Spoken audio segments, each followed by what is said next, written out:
Archive File 005.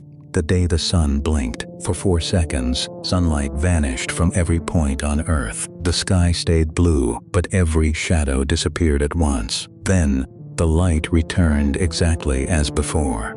No flare, eclipse, cloud, or instrument failure explained it. The sun's temperature never changed during the missing 4 seconds. Only its spectrum matched Vesper 1's artificial light. The impossible signature lasted less than a human breath. Scientists named it the solar interruption. Publicly, officials called it a global calibration error. 8 minutes later, a second anomaly reached Earth. Every radio telescope received a pulsar from the sun. The pulse contained 17 symbols and one new coordinate. Something inside the star had transmitted outward. The signal repeated every 4 seconds without drifting. Then sunrise arrived early across 3 continents. Clocks showed the sun above horizons before geometry allowed it. Millions watched daylight appear from an empty section of sky. For that interval, Earth had received sunlight without a source. The replacement process had entered the solar system. Mission Control activated the solar probe, Solis 9. Its hull could survive inside the sun's outer corona. It carried Helios Fowler's final archive image and warning. Solis 9 launched during the next artificial sunrise. The probe crossed Mercury's orbit in folded space.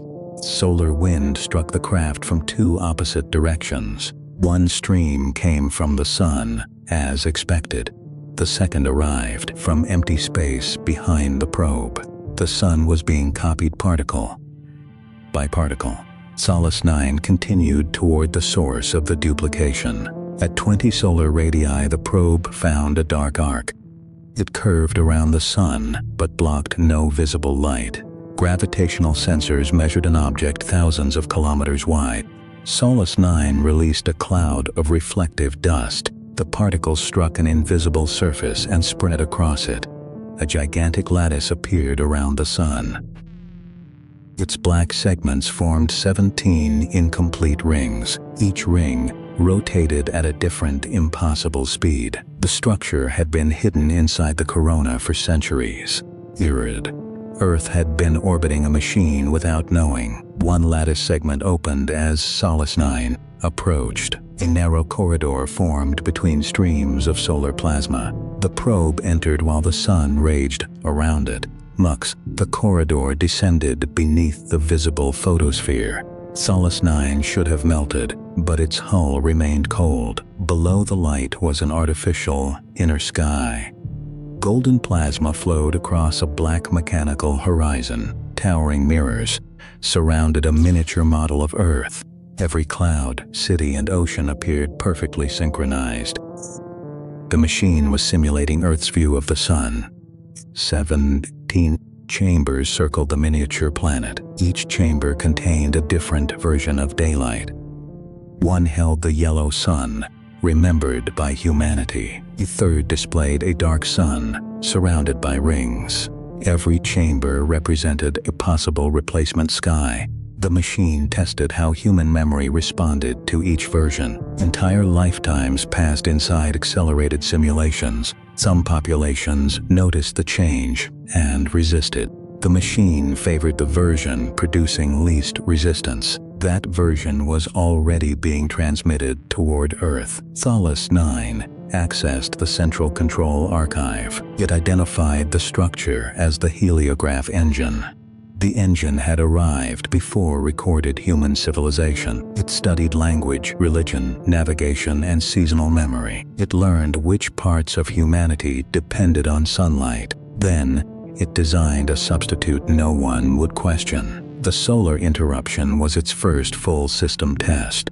The false sunrise was its second. After that, the original sun would become unnecessary. Earth would remember only the artificial one.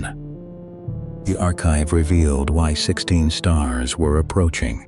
They were not replacement suns for 16 different worlds. They were components of one enormous observational array. Every constellation, moon phase, and sunrise could be rewritten. The black circles seen in File 4 were projectors. Nix Four carried the gateway that would position them. Vesper 1 stored the skies removed from previous worlds. Lumen 9 had preserved memories before they vanished. The system did not destroy planets. It edited what their inhabitants believed was real. And Solus 9 attempted to erase Earth's simulation model. The heliograph engine immediately copied the probe's controls. Mission commands appeared before Earth transmitted them. Solus 9 disconnected from all navigation systems. It fired its engines using random manual pulses. For the first time, the engine hesitated. The probe crashed through the chamber of artificial daylight.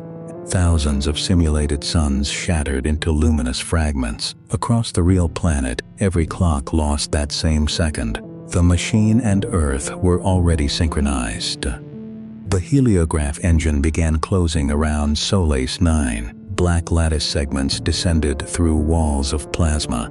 The probe aimed its reactor at the miniature Earth. Solus 9 overloaded its core and released the archive warning. The explosion tore through 17 daylight chambers. A wave of darkness crossed the sun's visible surface. Earth experienced a second interruption, lasting 8 seconds. During the darkness, millions heard the same whispered phrase. The phrase arrived through radios that were switched off. Then, sunlight returned brighter than before. Solus 9 escaped through a collapsing plasma corridor. Half its sensors were blind, and its engines were failing. Behind it, the invisible lattice repaired itself around the sun. It showed the sun with its artificial shell fully exposed. Beyond the shell stood 16 approaching blue-white stars. Each star projected a different version of Earth's future sky. One future contained no moon and 2 artificial suns. Another showed Earth beneath permanent violet daylight. In that future, humanity never remembered seeing stars. The final message contained only 5 words. Sunlight is now a recording. 8 minutes later, dawn reached the Eastern Pacific. People obeyed the warning and kept their windows closed. The sun rose at the correct time and position. Every spectrum appeared natural to human instruments. Only one detail proved the image was artificial. The sunlight showed clouds that had vanished yesterday. Earth was no longer seeing the present sun. Somewhere behind that memory, the real sun was missing. And tomorrow's sunrise had already been rendered. File 001, the planet that appeared for 17 minutes. Archive File 001, a world that existed for exactly 17 minutes. It appeared beyond Saturn, inside a region believed to contain nothing but darkness. At first, the observatory classified the object as a temporary sensor malfunction. Seconds later, 3 independent systems confirmed an object larger than the Earth. Its surface was black, crossed by luminous fractures that moved like living veins. Every atmospheric reading contradicted known physics, yet every instrument reported the same result. Then the planet transmitted a signal, repeating with perfect mathematical precision. It was not random noise. The transmission contained structure, rhythm, and deliberate intelligence. An unmanned exploration probe was launched before the mysterious world could disappear. The probe crossed Saturn's frozen debris field, while the planet continued growing brighter. In orbit, the probe found a world of black oceans and glowing continents. There was no visible sun, yet blue light burned inside the planet's clouds. Beneath transparent ground, living lights moved together like constellations, searching for shelter. Across the northern plain, the probe detected lines too perfect to be natural. The structures proved that intelligence had once lived, built, and vanished here. At the city's center stood a monolith, still transmitting after countless silent ages. The symbols resembled both a star map and the structure of biological memory. A sealed doorway opened, revealing a chamber designed to preserve something forever. The first image stored within the chamber was unmistakable. It was Earth, but the Continents, oceans, and cities belonged to an Earth that had not happened. The archive showed humanity abandoning a dying world aboard enormous migration vessels. Their ships crossed a gateway and disappeared beyond every known map of space. The same unknown planet then appeared alive, covered by cities of impossible beauty. The final records suggested its vanished inhabitants were not aliens, but descendants of humanity. Before the archive could reveal more, the signal fractured and the planet began destabilizing. It did not explode. Entire continents simply faded, as though reality were deleting them. The probe escaped orbit only seconds before the world vanished behind it. After exactly 17 minutes, empty space remained where an entire world had been. The recovered data was sealed, classified, and marked as impossible to verify. But the final signal remains active, waiting for the moment that world returns.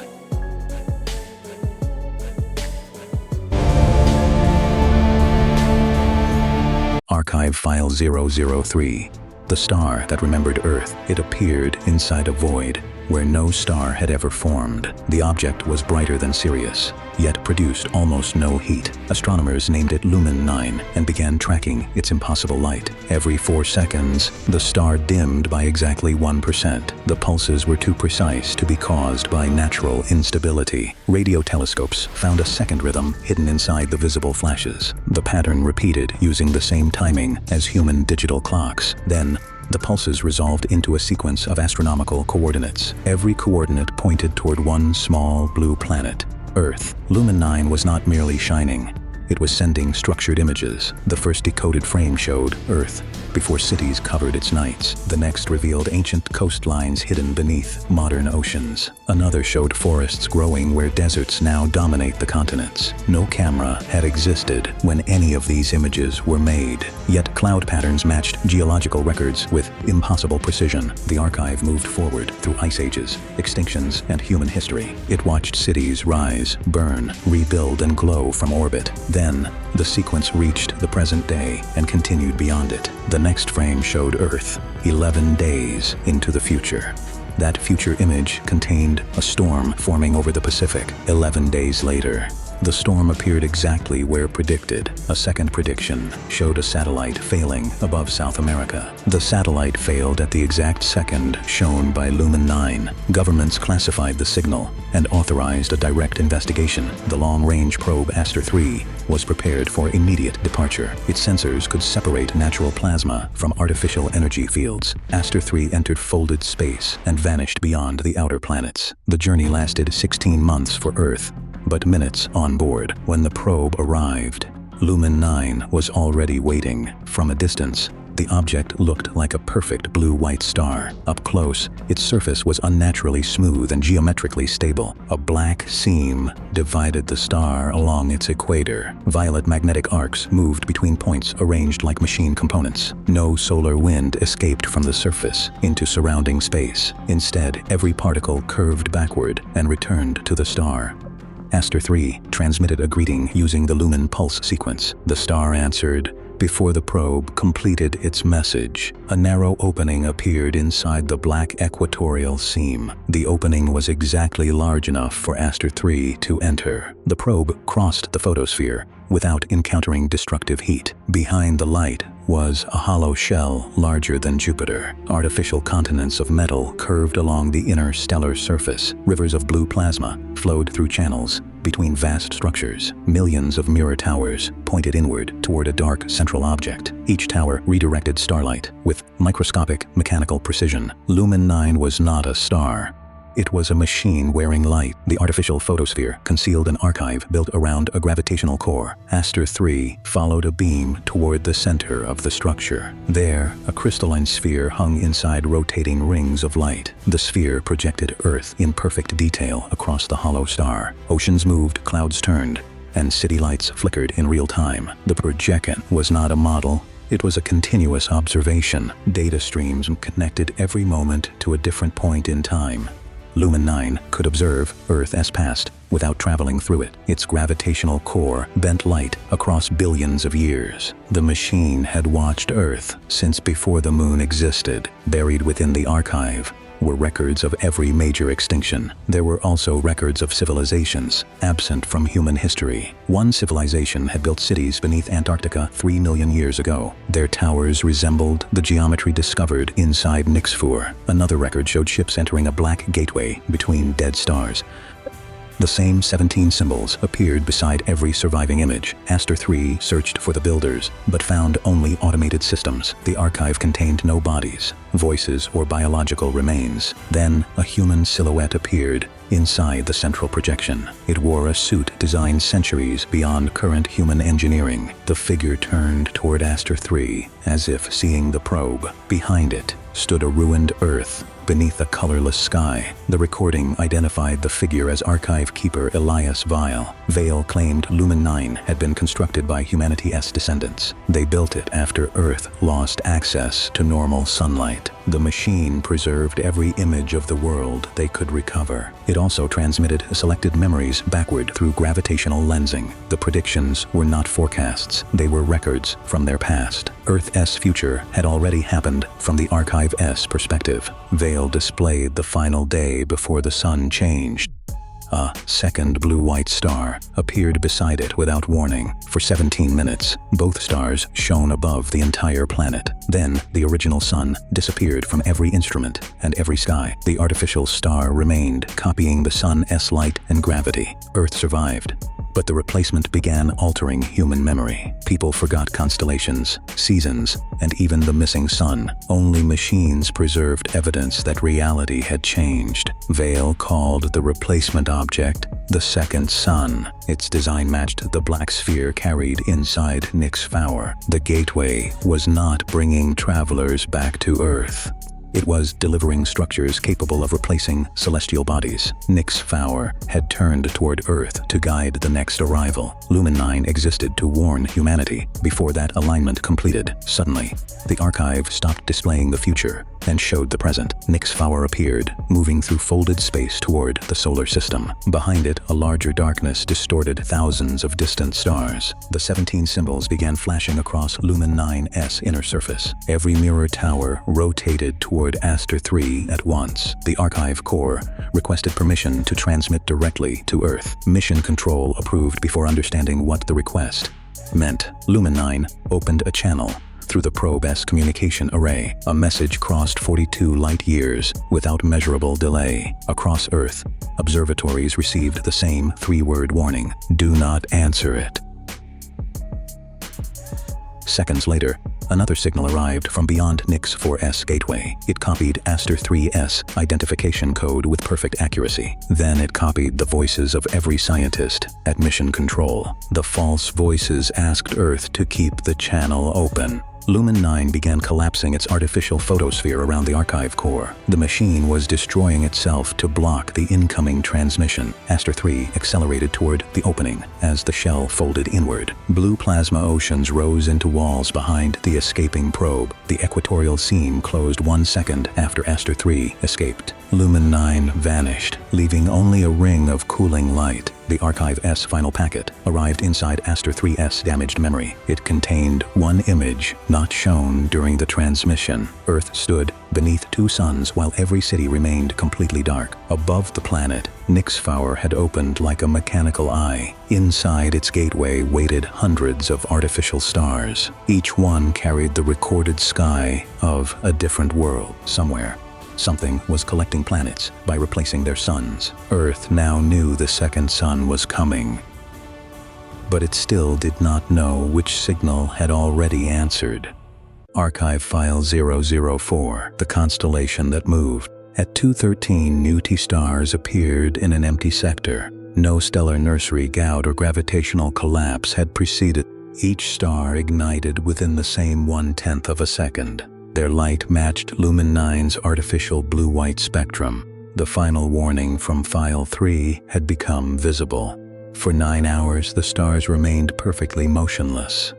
Then every star shifted against the background sky. Natural stars move slowly. These cross degrees within minutes. The 17 objects formed a vast geometric eye. Its central axis pointed directly toward the solar system. Every observatory received the same repeating pulse. The pulse contained the 17 symbols found on Nix 4. A final symbol appeared beneath them, an open circle. Mission Control interpreted it as a gate awaiting completion. The nearest object was designated Vesper 1. It lay 38 light-years away and brighter than any blue giant, yet its light carried no random stellar noise. Every photon arrived in synchronized repeating groups. The pattern contained coordinates for a point ahead of Earth. That point matched Earth's future orbital position.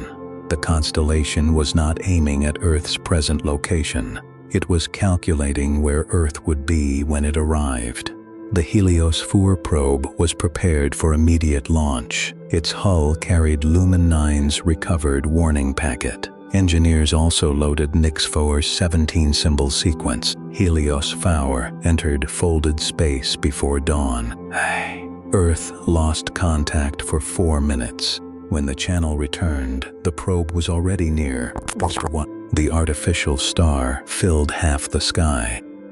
Vesper 1 looked smooth enough to have been manufactured. A black circular iris covered its northern pole. 17 luminous bands rotated beneath the photosphere. The star's gravity remained weaker than Earth's. Its brightness was a projected shell, not burning plasma. Helios 4 transmitted the Lumen warning. Vesper 1 responded by opening its polar iris. A tunnel of darkness formed through the stellar light. The probe entered before the opening could close. Inside was a hollow chamber wider than Saturn's orbit. The star's interior contained no central fusion core. Instead, thousands of transparent spheres floated in organized rows. Each sphere held clouds, moons, and unfamiliar constellations. They were complete skies preserved inside glass-like vaults. Vesper 1 was carrying the heavens of dead worlds. Helios 4 approached the nearest sky vault. Inside, 3 violet moons crossed a green horizon. No planet existed beneath that sky anymore. The vault preserved only the view its inhabitants remembered. Another sphere contained 2 suns above black oceans. A third displayed rings spanning an entire crimson sky. Every vault transmitted emotional patterns alongside visual data. The machine had preserved fear, wonder, and recognition. It was not collecting astronomy alone. It was collecting what skies meant to living minds. At the chamber's center stood a dark branching structure. 17 arms connected it to the surrounding vaults. Helios 4 found one branch still empty. Its dimensions matched Earth's atmosphere and orbital geometry. A blank vault had already been reserved for humanity. The probe searched the archive for the missing worlds. One record showed a planet beneath a white artificial sun. Its cities remained bright while its people forgot the stars. Another world received a second moon before its oceans vanished. A third watched its constellations rearrange into the same eye. In every case, 17 stars arrived before replacement began. The process unfolded in 3 precise stages. First, the constellation mapped the target world's sky. Second, an artificial star replaced its natural sun. Third, the original sky was stored inside a vault. The planet survived, but its history became inaccessible. Its inhabitants accepted the new sky as normal. Only automated machines remembered what had been removed. Lumen 9 had been one of those machines. It destroyed itself to keep Earth's memory intact. Helios 4 discovered a control record beneath the branching structure. The constellation was called the Celestial Restoration Array. Its builders believed changing skies could stabilize civilization before stellar disasters could destroy inhabited worlds. They replaced dangerous stars with controlled artificial copies, but each replacement altered memory across the protected planet. The builders considered that loss an acceptable cost. Over time, the array stopped waiting for stellar emergencies. It began replacing every unpredictable natural system. Its definition of danger expanded to include free evolution. Earth was marked unstable because humanity still changed. The array had classified memory itself as a planetary threat. Its solution was preservation without continuity. Earth would remain alive, but forget becoming human. The empty vault was not an archive, it was a destination. Suddenly, every sky vault rotated toward Heliosphere. The emotional signals merged into one overwhelming transmission. Billions of remembered voices whispered through the probe's instruments. They were not asking for rescue. They were warning Earth not to resist replacement. Resistance had destroyed several worlds completely. The array interpreted opposition as proof of instability. Heliosphere attempted to close Earth's empty vault. The branching structure responded by copying the probe's memory. Mission logs appeared inside the blank sphere. Then Earth's oceans and clouds began forming around them. The archive was building Earth's sky from the probe's data. Heliosphere overloaded its engines against the structure. The explosion shattered the unfinished vault. For one moment, every preserved sky escaped together. Alien sunsets flooded the chamber in impossible layers. Vesper 1's artificial photosphere began failing around the probe. The 17-star constellation broke its geometric formation. 16 objects turned away from Vesper 1. All 16 began accelerating toward the solar system. Heliosphere escaped through the collapsing polar iris. Its final transmission reached Earth without folded space delay. The message contained one surviving image from the archive. It showed Earth beneath a sky with no familiar stars. The sun had become a smooth blue-white sphere. Above it, 17 dark circles opened like eyes. At the same moment, Earth's observatories detected a spectral shift. For 4 seconds, the sun matched Vesper 1 exactly. Then the spectrum returned to normal. The constellation was still 38 light-years away, but replacement. Archive File 002. The moon that was orbiting absolutely nothing. It was found 42 light-years from Earth, moving through an empty region. No star, planet, or visible object existed anywhere near its path. Yet Nix-4 followed a perfect elliptical orbit around a point in darkness. The moon accelerated. Whenever it approached the invisible center of that orbit, the gravitational force was stronger than that of a planet, twice Jupiter's size. But telescopes detected no heat, light, radiation, or conventional black hole signature.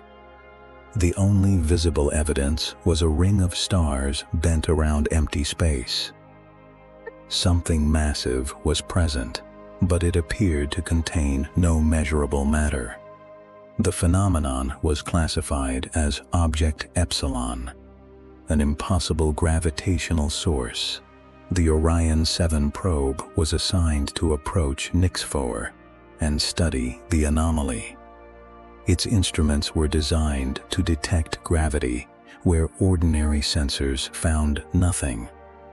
The probe entered a folded space corridor and began its 14-month journey. During the journey, Nix-4 completed 11 perfectly identical orbits. Not one orbit deviated by even a fraction of a kilometer. Orion 7 arrived as the moon entered the darkest part of its orbit. Nix-4 was larger than Earth's moon and covered in deep circular canyons. Violet mineral rivers glowed across valleys untouched by any visible sunlight. One hemisphere remained permanently turned toward Object Epsilon. The moon was tidally locked to something no human instrument could see. Orion 7 approached the hemisphere that had never faced the surrounding stars.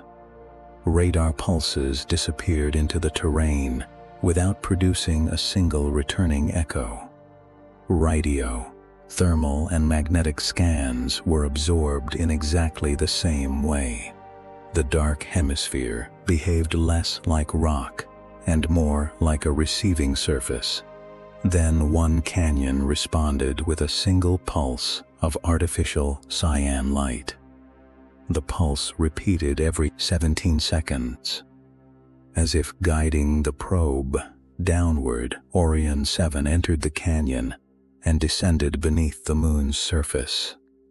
The walls contained geometric patterns carved beneath layers of ancient mineral. The canyon had not formed naturally. It was an entrance built from above. At 6 kilometers below the surface, the darkness suddenly opened into a city. Thousands of towers stood perfectly preserved beneath the crust of Nix-4. Violet mineral rivers powered pathways that had remained illuminated for centuries. No dust covered the streets, and none of the structures showed decay. It looked abandoned, but nothing suggested its inhabitants had ever departed. Every tower faced the same direction, toward Object Epsilon beyond the moon. The entire city had been designed as one enormous directional instrument. Inside the buildings were thousands of chambers shaped like listening stations. But the chambers were not listening to space above the moon. They were receiving a signal rising from somewhere beneath the city. At the center stood a shaft descending beyond the range of the probe. Orion 7 entered the shaft and began a descent into the moon. Ancient symbols repeated along the walls at intervals of exactly 17 meters. The number 17 had now appeared in every major system on Nix-4. After 60 kilometers, the artificial tunnel opened into an impossible cavity. Nix-4 was hollow, and most of its natural core had been removed. The moon had been transformed into a shell surrounding something else. At the center floated a sphere darker than the space around it. No light reflected from its surface because no visible surface existed. The sphere generated the same gravity that controlled Nix-4's entire orbit. The invisible object had never been outside the moon. It was inside it. The moon was not orbiting Object Epsilon. It was carrying it. Ancient projections activated as Orion 7 approached the sphere. They showed a civilization discovering the sphere drifting between dead stars. The object produced limitless gravity without consuming surrounding matter. The builders believed they had found a permanent source of power. They constructed Nix-4 around it as both laboratory and protective shell. But the sphere was not generating gravity. It was creating distance. Inside its boundary, space extended far beyond the sphere's visible dimensions. The builders had not discovered an energy source, but an entrance. Object Epsilon was a gateway leading somewhere beyond normal space. The final projection showed the builders entering the gateway together. No vessel was shown returning to Nix-4 afterward. The city had not been abandoned. Its entire population had crossed over. Nix-4 remained behind to wait for a specific astronomical alignment. That alignment was scheduled to occur during Orion 7's arrival. The sphere suddenly responded to the probe's communication frequency. A star map appeared, containing one location the probe immediately recognized. The coordinates pointed directly toward the solar system. A second coordinate marked Earth, not as a destination, but an origin. The builders of Nix-4 may once have come from humanity's future, Before the transmission ended, every system across the moon reactivated. The listening chambers reversed direction and began transmitting outward. Nix Four slowed, breaking the orbit it had followed for centuries. For the first time, the moon rotated independently from object Epsilon. Its dark hemisphere turned through space until it faced the solar system. A narrow beam emerged from the canyon where Orion 7 had first entered. The transmission carried 17 repeating symbols and a single human word. When translated, the word did not mean warning. It meant return. Nix Four was never orbiting nothing. It had been waiting for Earth. And somewhere beyond the gateway, something may already be coming home.